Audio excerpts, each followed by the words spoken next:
প্রিয় দর্শক, আসসালামু আলাইকুম। আমি এই মুহূর্তে আছি চট্টগ্রাম জেলার, বিশেষ করে বোয়ালখালী উপজেলার কবিয়াল রমেশ শীলের বাড়ি। এই এলাকাটাকে বলা হয় পূর্ব গুমদণ্ডী।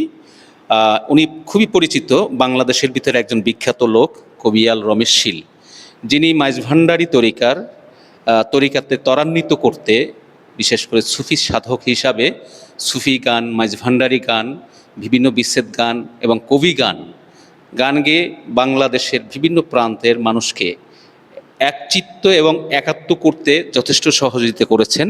সেই রমেশ শীলের বাড়িতে এসেছি আমরা ওনার একজন ওয়ারিশ পেয়েছি, ওনার পরে তৃতীয় পুরুষ, ওনার নাতি, বিশেষ করে সুলাল শীল।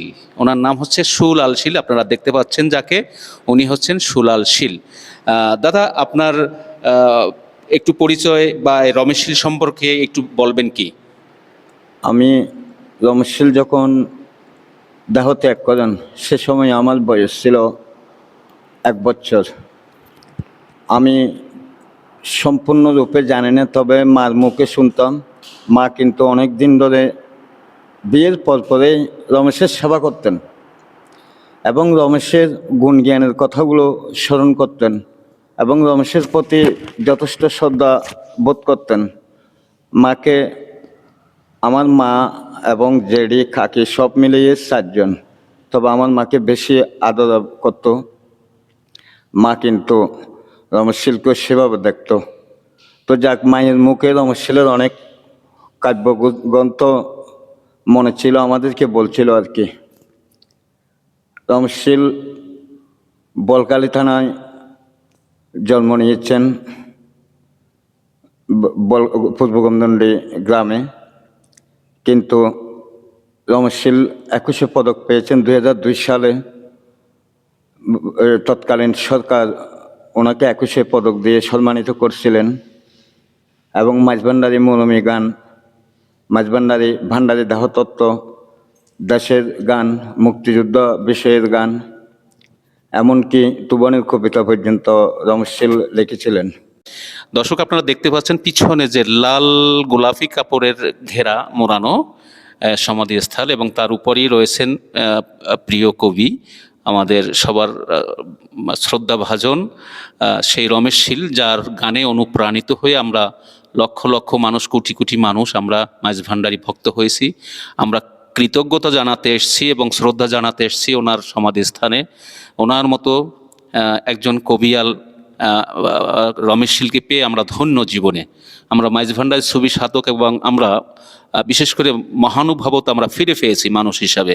আমরা একটু পরে আপনাদেরকে নিয়ে যাব ওনার বাড়ির আশেপাশে কোথায় কি আছে। আমরা এতক্ষণ কথা বলছিলাম ওনার একমাত্র নাতি সুলাল শীল।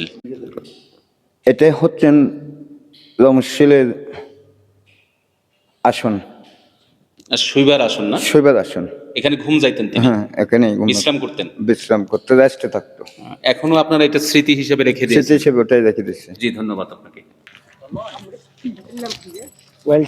আমরা এখন রমেশ শীলের নিজ বাড়িতে যাচ্ছি। এই পথ দিয়ে আমরা ওখান থেকে প্রস্থান করে নিজ বাড়িতে যাচ্ছি।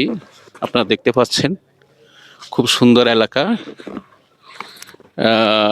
গাছগাছালি, প্রকৃতির নৈসর্গিক সুন্দর অপরূপ দৃশ্য, আপনার গাছপালা সমৃদ্ধ সেই রমেশ শীলের, প্রিয় কবি রমেশ শীলের বাড়ি। আমরা রমেশ শীলের বাড়িতে, ওনার ছেলে, ছোট ছেলে এখানে থাক, আমরা ওনার বাড়িতে যাচ্ছি। আচ্ছা,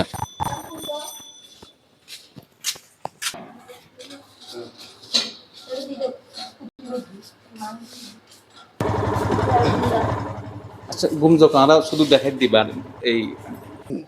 আমি তো দর্শক, আমরা রমেশ শীলের ছেলে বনমালী শীলের এসছি।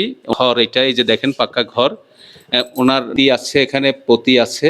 আপনি কি হন? উনি হচ্ছেন নাতি বউ, আমাদের এই দাদা নাতি, এবং ওনার স্ত্রী হচ্ছেন দিদি। আপনার নাম কি? বেবি শীল না? আপনাদের ছেলে মেয়ে এরা না? ধন্যবাদ।